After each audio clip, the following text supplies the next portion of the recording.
नमस्कार फ्रेंड्स, मी ॲडव्होकेट संजय गुरव. आज आपण अपकृत्याचा कायदा लॉ ऑफ टॉर्ट्स या विषयाचा आज आपण माहिती मिळवणार आहोत. सविस्तर आपण चर्चा करणार आहोत. तर लॉ ऑफ टॉर्ट्स म्हणजे काय आहे? अपकृत्याचा कायदा नेमका काय आहे? हे आज आपण समजून घेणार आहोत. अपकृत्याचा कायदा लॉ ऑफ टॉर्ट हा दिवाणी कायद्याचा म्हणजे सिव्हिल लॉचा एक अत्यंत महत्त्वाचा भाग आहे. सोप्या भाषेत सांगायचं झालं तर जेव्हा एका व्यक्तीच्या चुकीच्या कृतीमुळे दुसऱ्या व्यक्तीचे नुकसान होते, तेव्हा त्या नुकसानीची भरपाई मिळवून देणारा कायदा म्हणजे अपकृत्याचा कायदा होय, म्हणजे लॉ ऑफ टॉर्ट होय. यात काय काय येतं यात सविस्तर माहिती आपण समजून घेऊया. अपकृत्य टॉर्ट म्हणजे नेमकं काय? तर टॉर्ट हा शब्द लॅटिन शब्द टॉर्टम या धातूपासून आलेला आहे, ज्याचा अर्थ वाकडी कृती किंवा चुकीचे वर्तन असा होतो. जेव्हा एखादी व्यक्ती दुसऱ्या व्यक्तीच्या कायदेशीर अधिकारांचे उल्लंघन करते, तेव्हा त्याला अपकृत्य असं म्हणतात. हे दिवाणी स्वरूपाचे असते. हे कृत्य जे असतं ते दिवाणी स्वरूपाचे असते. फौजदारी किंवा गुन्हेगारी स्वरूपाचे नसते. यात पीडित व्यक्तीला कोर्टाकडून नुकसान भरपाई म्हणजेच डॅमेजेस मिळवून दिले जातात. दुसरा मुद्दा आहे अपकृत्याची आवश्यक तत्त्व काय आहेत? या लॉ ऑफ टॉर्टची ह्या टॉर्टची आवश्यक तत्त्वे काय आहेत? तर एखादी घटना अपकृत्य ठरण्यासाठी खालील गोष्टी आवश्यक असतात. चुकीची कृती, रॉंगफुल ॲक्ट, प्रतिवाद्याने ज्यावर आरोप झालेला आहे त्याने कायद्याने निषिद्ध केलेली कृती केलेली असावी किंवा त्याचे कर्तव्य पूर्ण केलेले नसावे. नंतर आहे कायदेशीर इजा, लीगल इंजरी. केवळ आर्थिक नुकसान होऊन चालत नाही, तर व्यक्तीच्या कायदेशीर हक्कांचे उल्लंघनही झालेले असावे. तिसरं आहे कायदेशीर उपाय, लीगल रेमेडी काय? त्या चुकीच्या कृतीसाठी कायद्यात नुकसान भरपाईची तरतूद असावी लागते.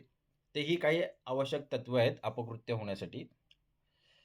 तर काही प्रमुख अपकृत्य समजून घेऊया. Example of torts. दैनंदिन जीवनात आपल्याला खालील प्रकारची अपकृत्य पाहायला मिळतात. जसं की असावधानपणा, नेग्लिजन्स, निष्काळजीपणा, काळजी घेण्याचे कर्तव्य असतानाही हलगर्जीपणा करणे. उदाहरणार्थ रस्ते अपघात हा निष्काळजीपणामध्ये येतो, नेग्लिजन्समध्ये येतो.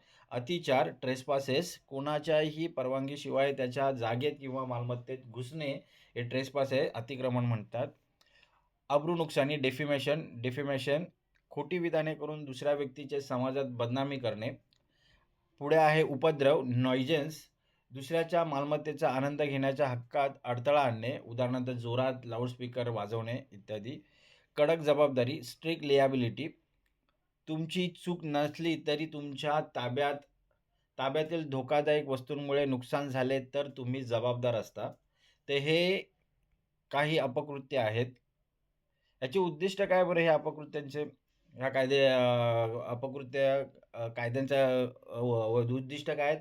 तर पीडित व्यक्तीला झालेल्या नुकसानीची भरपाई करून देणे, समाजात व्यक्तीने एकमेकांच्या हक्कांचा आदर करावा हे बिंबवणे, भविष्यात अशा चुका होऊ नयेत यासाठी प्रतिबंध करणे.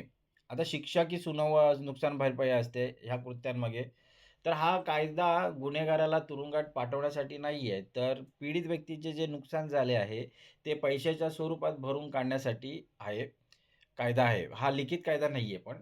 यामध्ये कोर्ट अनिर्धारित नुकसान भरपाई, अनलिक्विडेटेड डॅमेजेस ठरवते. म्हणजे नुकसानीची तीव्रता पाहून जज किंवा न्यायाधीश स्वतः रक्कम ठरवतात. टीप आले.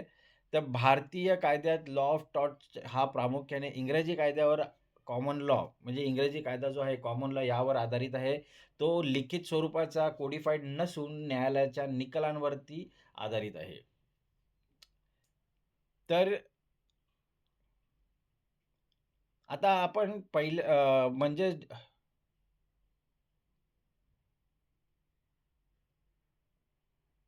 हं. तर मित्र आपण हा कायद्याचे काही स्वरूप पाहिलेलं आहे, कशा प्रकारचा कायदा वगैरे आहे. तर आपण ह्या कायद्यामध्ये कोणत्या-कोणत्या गोष्टी येतात, त्या आज आपण समजून घेऊया थोड्या-थोड्या आणि नंतर मग एक-एक त्या सगळ्या अपकृत्या आपण समजून घेणार आहोत. अपकृत्याच्या कायद्याचा विषय किती आहेत? एकूण 11 विषय आहेत. अपकृत्याची व्याख्या, व्याप्ती, नंतर मग अपकृत्याची आवश्यक तत्त्वे, नंतर मग कायदेशीर इजा आणि नुकसान भरपाई, डॅमनम सिन्स इंजुरिया, इंजुरिया सिन्स डॅमनम, निष्काळजीपणा, हलगर्जीपणा, अब्रू नुकसानी, अतिचार, ट्रेसपासेस, उपद्रव, नॉयझन्स, खाजगी किंवा सार्वजनिक उपद्रव, कडक आणि पूर्ण जबाबदारी, स्ट्रिक्ट अँड ॲब्सोल्यूट लिॲबिलिटी, प्रतिनिधिक जबाबदारी, वायकॅरियस लिॲबिलिटी, मालक आणि नोकर संबंध, अपकृत्यावरील बचाव, जनरल डिफेन्स इन टॉर्ट, संबंधित देवाची कृती वगैरे. ते ह्या सगळ्या गोष्टी आपण पुढे जाऊन येणाऱ्या व्हिडिओजमध्ये आपण पाहणार आहोत. तर आज आपण इथेच थांबूया आणि पुढील व्हिडिओमध्ये पुढील मुद्द्याचा विचार करूया. तर असंच कायद्याविषयक ज्ञान मिळवण्यासाठी आमचं चॅनल सबस्क्राईब करा, लाईक करा, शेअर करा आणि आपल्या मित्रांना, प्रियजनांना फॉरवर्ड करा, जेणेकरून त्यांनाही कायद्याविषयक माहिती मिळेल, त्यांचंही कायद्याविषयक ज्ञान वाढेल. तर आज आपण इथेच थांबूया. धन्यवाद.